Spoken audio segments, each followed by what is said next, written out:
अपना गुरु की बात करने की मौका मिला है। सीखने की मानसिकता से आती हूँ दीदी। मेरा एक ही मकसद है, मेरे गुरु शिव हो जाए और मैं उनकी शिष्या हो जाऊँ।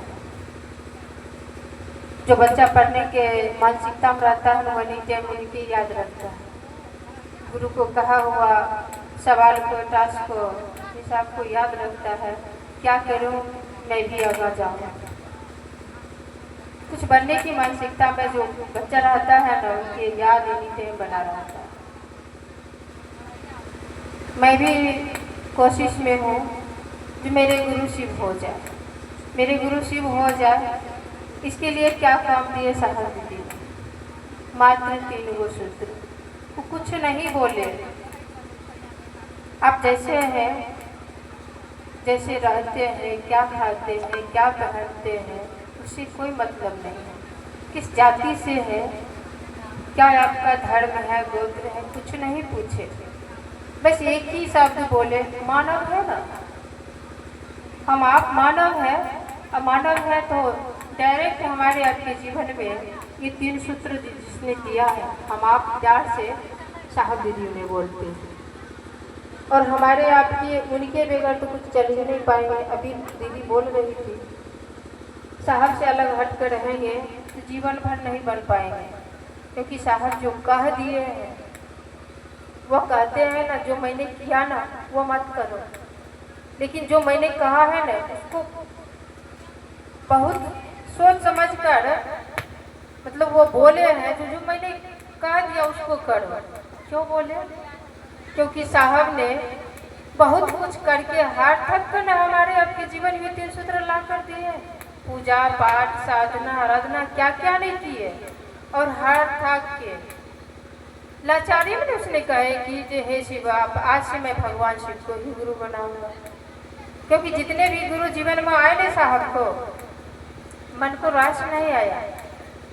वो क्या चाहते थे आज समझ में आ गए ना।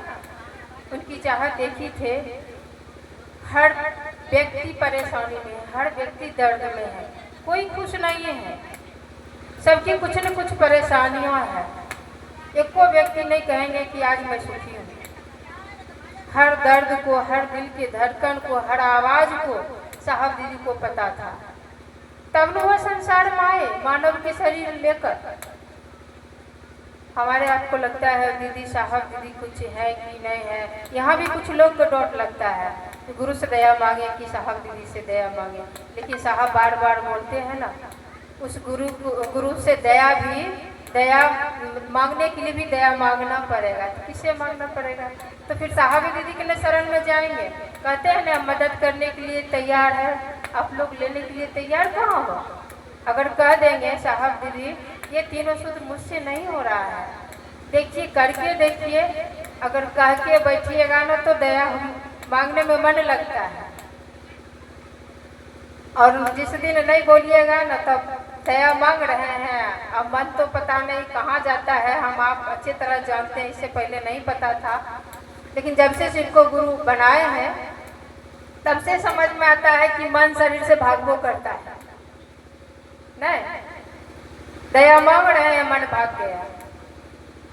लेकिन चर्चा को साहब अनुपम विधा कहे हैं, ध्यान केंद्रित को जब तक हम आप गप करते हैं ना, चाहे किससे किए न भर दिन किसी को करते होंगे, चुगली चौपाती क्यों नहीं करते होंगे, साहब सोच समझ कर चर्चा को अनुपम विधा बोले हैं। जब करते हैं तो ध्यान इधर उधर नहीं होता है। जब तक गुरु की बातें हो रही है ना, हम आप सुनते हैं, करते हैं, ध्यान नहीं इधर उधर भटकता है दीदी। तो हम आप हमारे आपके जीवन में सुंदर गुरु मिल रहे हैं। जिस मन में दोष, घृणा, लालच भरा पड़ा रहता है, आज उस मन में गुरु शिव विराज रहे हैं, मेरे साहब दीदी बड़े विराज रहे हैं। अनवरत उनसे दया मांग रहे हैं। क्या मांग रहे हैं? ऐसी बात, मेरे गुरु हैं, मैं आपका शिष्या हूँ, मुझ शिष्या पे दया कर दीजिए कि मेरा मन मुझे कि आप मेरे गुरु हैं। एक बात जानते, संसार की जितनी भी जगत की चीज है ना, लोग कहते हैं कि कुछ लेकर नहीं आए, कुछ लेकर नहीं जाए।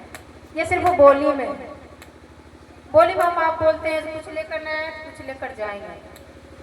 अगर यथार्थ वह समझ जाते ना तो जितना लड़ाई दंगा होता है ना होवे नहीं करता, उसको पता चलता है ये संसार में कुछ है ही नहीं, क्यों झगड़ा कर रहे हैं। तो यही चीज को गुरु समझ देते हैं। साहब कहते हैं कि संसार में